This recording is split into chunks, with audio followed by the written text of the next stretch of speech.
अस्सलाम वालेकुम, मेरा नाम है मुजाहिद हसनैन और आप देख रहे हैं स्टार्टिंग आउट विद प्रोग्रामिंग। आज के लेक्चर के अंदर हम डिस्कस करेंगे कि क्लासेस का रिलेशनशिप क्या होता है और डिफरेंट टाइप ऑफ रिलेशंस जो है ना हम क्लासेस के बीच में हम कैसे बनाते हैं। अब सबसे पहले तो ये कि क्लासेस का रिलेशनशिप क्या होता है और इसकी ज़रूरत क्यों पड़ती है। सपोज कर लें हमारे पास कोई पर्सन क्लास है और पर्सन क्लास के अंदर उसके जो प्राइवेट मेंबर्स हैं उनके अंदर एक तो उसकी आईडी आ जाएगी, दूसरा उसका कोई नेम आ जाएगा, थर्ड पे उसकी जो है ना वो डेट ऑफ बर्थ होगी। अब जाहिर बात है डेट ऑफ बर्थ के अंदर हमारे पास डिफरेंट पार्ट्स होते हैं। एक तो उसका डे आ जाएगा, मंथ आ जाएगा हमारे पास, और मंथ के अलावा हमारे पास क्या आ जाएगा, उसका ईयर आ जाएगा कि कौन सा ईयर है। अब डेट ऑफ बर्थ यहाँ तो हमें क्या करना पड़ेगा कि ये तीनों चीजें जो है ना वो सेपरेटली स्टोर करवाना पड़ेगी, तीन वेरिएबल्स लेके। और फिर इन तीनों के लिए हमें जो है ना वो सेटर फंक्शंस और गेटर फंक्शंस जो है ना वो भी बनाना पड़ेंगे। अब सपोज कर लें कि हमारे पास जो है ना कोई डेट क्लास है और डेट क्लास के अंदर भी हमने जो है ना वो डे, मंथ और ईयर जो है ना तीन प्राइवेट मेंबर्स लेके हमने ये भी एक कोई क्लास बनाई हुई है। ऑलरेडी एक हमने क्लास डेवलप की हुई है। इसके अंदर हमने इसके जो सेटर फंक्शंस हैं और इसके जो गेटर फंक्शंस हैं वो भी बनाए हुए हैं, और कुछ हमने एक्स्ट्रा फंक्शंस भी जो है ना वो बनाए हुए हैं जिसमें हम अपनी फॉर्मेटरी डेट जो है ना वो भी प्रिंट करवा सकते हैं। अब ये सारे फंक्शंस हमने ऑलरेडी अगर इस क्लास के अंदर बनाए हुए हैं तो फिर हम ये यही हम क्लास क्यों नहीं यूज कर लेते यहाँ पे, बजाय हम ये दोबारा से यहाँ पे प्राइवेट मेंबर्स लें सारे, और सारे ये प्राइवेट मेंबर्स लेने के बाद दोबारा से इनके सेटर गेटर फंक्शन बनाए। हमने जो ऑलरेडी कोड हमने ये जो डेट क्लास के लिए लिखा हुआ है, डेट क्लास का जो हमारा कोड है हम इसको अगर रीयूज कर लें अपनी पर्सन क्लास के अंदर, तो रीयूज करने से हमारे पास क्या होगा कि दोनों क्लासेस के बीच में रिलेशन बन जाएगा। तो हमारा जो रिलेशन है कोई भी दो क्लासेस के बीच में, वो किस चीज के ऊपर जो है वो डिपेंड कर रहा है कि अगर हम एक क्लास का जो कोड है वो रीयूज करते हैं, तो रिलेशन किस चीज पे डिपेंड कर रहा है, रीयूजेबिलिटी ऑफ कोड के ऊपर। और क्लासेस के बीच में रिलेशन बनाने का मकसद यही होता है कि हम ज्यादा से ज्यादा जो कोड है ना उसको शॉर्ट करें, और कोड जो है ना बहुत ज्यादा हमारा लेंथी ना हो, हम कोड को रीयूजेबल बना सकें। अब रीयूजेबल कोड को बनाने के लिए हमारे पास जो है ना डिफरेंट टाइप ऑफ रिलेशंस जो है ना क्लास के अंदर हम डेवलप कर सकते हैं, और in different type of relations की जो है ना वो डिफरेंट प्रॉपर्टीज होती हैं। अब सबसे पहले जो हमारे पास रिलेशन बन सकता है वो हमारे पास बन सकता है हैज अ रिलेशन। अब हैज अ रिलेशन कैसे होगा, जैसे सपोज कर लेना पर्सन क्लास ही है। पर्सन क्लास जो है ना कोई भी जो पर्सन है हमारा, उसकी कोई ना कोई डेट ऑफ बर्थ होती है। अब ये जो डेट ऑफ बर्थ है ये पर्सन की क्या है, हैज है, यानी पर्सन इस हैज अ रिलेशन है इन दोनों के दरमियान। अब ये जो अगर हमारे पास कोई पर्सन नहीं है ना, तो यानी डेट ऑफ बर्थ भी इंडिपेंडेंटली एग्जिस्ट नहीं कर सकती। तो इस रिलेशनशिप में क्या है कि डिपेंडेंस है इनकी एक दूसरे के ऊपर, कि जो हमारे पास डेट ऑफ बर्थ है वो विदाउट पर्सन जो है ना वो एग्जिस्ट ही नहीं कर सकती। और ऐसे रिलेशनशिप को, हैज अ रिलेशनशिप को हम बोलते हैं कंपोजिशन। और कंपोजिशन हम कैसे बनाएंगे, कंपोजिशन हम ऐसे बनाते हैं कि एक क्लास के अंदर जो है ना प्राइवेट मेंबर लेते हैं हम किसी दूसरी क्लास के ऑब्जेक्ट को। क्लास का जो हमारे पास ऑब्जेक्ट है उसको हम लेते हैं एज प्राइवेट मेंबर। अब यहाँ पे पर्सन क्लास के अंदर क्या होगा, पर्सन इसके प्राइवेट मेंबर्स के अंदर आ जाएगा क्लास पर्सन, और इसके प्राइवेट मेंबर में आ जाएगा डेट क्लास का एक ऑब्जेक्ट, डेट डीओबी। तो यूं हमारे पास जो है ना ये बन जाएगी कंपोजिशन। और अगर हमारी क्लास जो है ना इसका ऑब्जेक्ट खत्म होगा ना, तो ये जो कंपोजिशन का जो ऑब्जेक्ट है ये भी खत्म हो जाएगा, ये भी इंडिपेंडेंटली एग्जिस्ट नहीं कर सके। एक तो रिलेशन हमारे पास आ गया हैज ए का, जिसके अंदर हम कंपोजिशन करते हैं। अब ये दोनों वर्ड से जो है ना वो आपको पूछा जा सकता है कि क्लासेस के बीच में हैज अ रिलेशनशिप क्या होता है या फिर कंपोजिशन क्या होती है।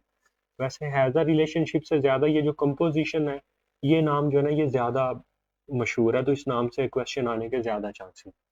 अब दूसरा हमारे पास रिलेशन आ जाता है यूजेस का। अब यूजेस का रिलेशनशिप हमारे पास कैसे आएगा, मसलन सपोज कर ले कि हमारे पास कोई क्लास है लाइब्रेरी। अब लाइब्रेरी क्लास के अंदर हमारे पास एक प्राइवेट मेंबर है बुक बुक नाम का। अब ये जो बुक, ये किसी बुक क्लास का जो है ना हम सपोज कर लेते हैं कि ऑब्जेक्ट है। बुक क्लास का एक ऑब्जेक्ट है बुक, जिसका ये जो बी है ये स्मॉल है, तो इसलिए दोनों का नाम बेशक पढ़ने में सेम है लेकिन ये डिफरेंट है। तो बुक क्लास का कोई ऑब्जेक्ट है। अब लाइब्रेरी जो है ना ये क्या कर रही है, ये बुक्स को यूज करती है। अगर लाइब्रेरी नहीं भी होगी ना तो तब भी ये बुक्स इंडिपेंडेंटली एग्जिस्ट कर सकती हैं। तो इसलिए इसको हम बोलते हैं यूजेस का रिलेशनशिप है। लाइब्रेरी क्या कर रही है, लाइब्रेरी यूजेस बुक्स। अब आप सोच रहे होंगे कि अगर लाइब्रेरी यूजेस बुक्स है तो हम इन दोनों में डिफरेंशिएट कैसे करेंगे, दोनों रिलेशनशिप्स में, यूजेस वाले में और हैज़े वाले में। यहाँ पे ये जो हमारा प्राइवेट मेंबर होगा ना, ये सिंपल ऑब्जेक्ट की बजाय क्या होगा, एक पॉइंटर ऑब्जेक्ट होगा। और पॉइंटर ऑब्जेक्ट होने से ये हमारे पास इंडिपेंडेंटली एग्जिस्ट कैसे कर पाएगा। आपको पता होगा कि जब भी हम पॉइंटर्स को यूज करते हैं तो इन्हें डायनेमिक मेमोरी एलोकेट करवाना पड़ती है। तो अगर इसको हम डायनेमिक मेमोरी एलोकेट करवाएंगे तो ये रैम से तब तक हमारा डिलीट नहीं होगा जब तक हम इसको खुद से डिलीट नहीं करवाएंगे, यानी हमें मेमोरी इसकी खुद से मैनेज करना पड़ती है। तो प्राइ जो हमारे पॉइंटर्स हैं, अगर पॉइंटर्स को हम खुद से डिलीट नहीं करवाते, इनकी मेमोरी को हम खुद से मैनेज नहीं करते, तो ये रैम से डिलीट ही नहीं होते। इवन अगर हमारी ये जो लाइब्रेरी क्लास का जो ऑब्जेक्ट है ना, ये हमारा डिलीट भी हो जाएगा ना, तो तब भी ये जो इसका प्राइवेट मेंबर बुक है ना, ये डिलीट नहीं होगा। इसको हमें खुद डिलीट करवाना पड़ेगा।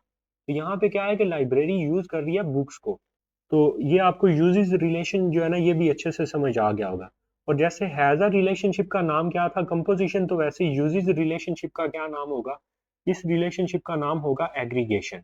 अब आपने ये जो दो रिलेशनशिप है, कंपोजिशन और एग्रीगेशन, अमूमन इनके अंदर जो है ना डिफरेंस भी पूछा जाता है कि दोनों में डिफरेंस क्या है।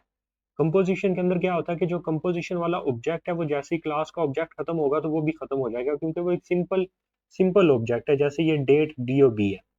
लेकिन जो हमारा एग्रीगेशन वाला ऑब्जेक्ट होगा वो पॉइंटर पॉइंटर ऑब्जेक्ट होता है, और पॉइंटर ऑब्जेक्ट तब रैम से डिलीट होगा जब उसको हम डिलीट करवाते हैं।